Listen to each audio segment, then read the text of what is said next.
ಮನೆಯಲ್ಲೇ ಮಾಡಬಹುದು soft paneer. Simple ಆದಂತಹ ಒಂದು ರೆಸಿಪಿ. ಈ ಒಂದು ರೆಸಿಪಿ ನಿಮ್ಗೆ ಗೊತ್ತಿದ್ರೆ ನೀವು ಯಾವತ್ತೂ ಮಾರ್ಕೆಟ್ ಇಂದ ಪನ್ನೀರನ್ನ ಪರ್ಚೇಸ್ ಮಾಡೋದಿಲ್ಲ. ನಾನಿಲ್ಲಿ ಯೂಸ್ ಮಾಡ್ತಿರೋದು 2 ಲೀಟರ್ ಹಾಲು. ಈ ಹಾಲನ್ನ ನಾನೊಮ್ಮೆ ಕಾಯಿಸ್ಕೊಂಡು ಫ್ರಿಡ್ಜ್ ಅಲ್ಲಿ ಇಟ್ಟಿದ್ದೆ. ಹಾಗಾಗಿ ನಿಮ್ಗೆ ಸ್ವಲ್ಪ ಕೆನೆ ಕಾಣ್ತಿರಬಹುದು. ಡೈರೆಕ್ಟ್ ಆಗಿ ನಾವು ಫ್ರೆಶ್ ಹಾಲಿಂದ ಕೂಡ ಪನ್ನೀರನ್ನ ನಾವು ಮಾಡಬಹುದು. ನಾನಿಲ್ಲಿ ಯೂಸ್ ಮಾಡ್ತಿರೋದು 1.5 ಲಿಂಬೆ ಹುಳಿ. ಇದ್ರದ್ದು ನಮ್ಗೆ ಜ್ಯೂಸ್ ಬೇಕಾಗ್ತದೆ.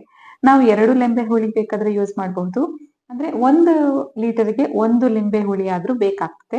ನಾನು 1.5 ಮ್ಯಾನೇಜ್ ಮಾಡ್ತೇನೆ. ಯಾಕಂದ್ರೆ ಅದರಲ್ಲಿ ಜ್ಯೂಸ್ ಬೇಕಾದಷ್ಟು ನನಗೆ ಸಿಗ್ತದೆ. ಇದನ್ನ ಮೀಡಿಯಂ ಫ್ಲೇಮ್ ಅಲ್ಲಿ ಇಟ್ಕೊಂಡು ಚೆನ್ನಾಗಿ ಬಾಯ್ಲ್ ಮಾಡ್ಕೊಳ್ಬೇಕು. ಹಾಲು ಚೆನ್ನಾಗಿ ಬಾಯ್ಲ್ ಆದ್ಮೇಲೆ ಲೆಮನ್ ಜ್ಯೂಸ್ ಅನ್ನ ಹಾಕ್ಬೇಕು.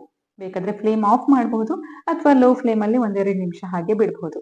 ಒಂದ್ ಸ್ವಲ್ಪ ಹೊತ್ತಲ್ಲೇ ಈ ತರ ನೀರು ಸಪರೇಟ್ ಆಗ್ತದೆ. ಈ ಒಂದು ಎಕ್ಸೆಸ್ ನೀರನ್ನ ನಾವು ತೆಗಿಬೇಕಾಗ್ತದೆ. ನನ್ನ ಹತ್ರ ಒಂದು ಪನ್ನೀರ್ ಮಾಡುವಂತಹ ಪಾತ್ರೆ ಇದೆ. ಅದನ್ನ ಯೂಸ್ ಮಾಡ್ತೇನೆ ಇವತ್ತು. ಈ ಎಕ್ಸೆಸ್ ನೀರನ್ನ ನಾನೊಂದು ಪಾತ್ರೆಗೆ ಟ್ರಾನ್ಸ್ಫರ್ ಮಾಡ್ಕೊಳ್ತೇನೆ. ಆರಾಮಾಗಿ ಈ ತರ ಟ್ರಾನ್ಸ್ಫರ್ ಮಾಡ್ಲಿಕ್ಕೆ ಆಗ್ತದೆ ಈಸಿಯಾಗಿ. ಕಷ್ಟ ಅಂತ ಆದ್ರೆ ನೀವು ಡೈರೆಕ್ಟ್ ಆಗಿ ಪನ್ನೀರ್ ಮಾಡುವ ಪಾತ್ರೆಗೆ ಹಾಕಬಹುದು. ಸೇಫ್ ಆಗಿ ನೀವು ಹಾಕ್ಲಿಕ್ಕಾಗ್ತದೆ. ಅಂದ್ರೆ ಪನ್ನೀರ್ ವೇಸ್ಟ್ ಆಗೋದಿಲ್ಲ.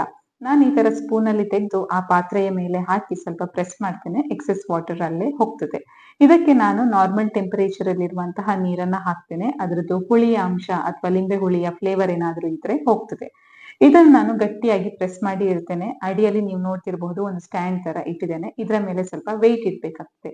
ಈ ವೆಯ್ಟ್ ಇಟ್ಟು ಒಂದು ಅರ್ಧ ಮುಕ್ಕಾಲು ಗಂಟೆಯಲ್ಲಿ ನಮ್ಗೆ ಪನ್ನೀರ್ ರೆಡಿ ಆಗ್ತದೆ. ಆರಾಮಾಗಿ ಇದನ್ನ ನಾವು ಯಾವಾಗ ಬೇಕು ಆವಾಗ ಯೂಸ್ ಮಾಡಬಹುದು. ಟೇಸ್ಟ್ ಅಥವಾ ಅದರದ್ದು ಟೆಕ್ಸ್ಚರ್ ಅನ್ನ ನಾವು ಕಂಪೇರ್ ಮಾಡಿದ್ರೆ ಹೊರಗಡೆಯಿಂದ ತಂದು ತಿನ್ನುವಂತಹ ಪನ್ನೀರಿಗೆ ಯಾವತ್ತಿದ್ರೂ home made is the best option. ನಮ್ಗಾಗಿರ್ಬಹುದು, ಮಕ್ಳಿಗಾಗಿರ್ಬಹುದು. ಅಂಡ್ ನಮ್ಗೆ ಗೊತ್ತಿರ್ತದೆ ನಾವು ಎಷ್ಟು ಹೆಲ್ದಿ ಆಗಿ ಮಾಡಿರ್ತೇವೆ ಅಂತ ಹೇಳಿ. ಹಾಗೆ ಫ್ರೆಶ್ ಕೂಡ ಆಗಿರ್ತದೆ. ಕಂಪ್ಲೀಟ್ಲಿ ಸಾಫ್ಟ್ ಆಗಿರ್ತದೆ. ಹಾರ್ಡ್ನೆಸ್ ಇರೋದೇ ಇಲ್ಲ. ನಮ್ಗಂತೂ ಇವಾಗ ಹೋಮ್ ಮೇಡೇ ಇಷ್ಟ ಆಗ್ತದೆ. ಹೊರಗಡೆಯ ಪನ್ನೀರ್ ಅಷ್ಟೊಂದು ಇಷ್ಟ ಆಗೋದಿಲ್ಲ. Thank you.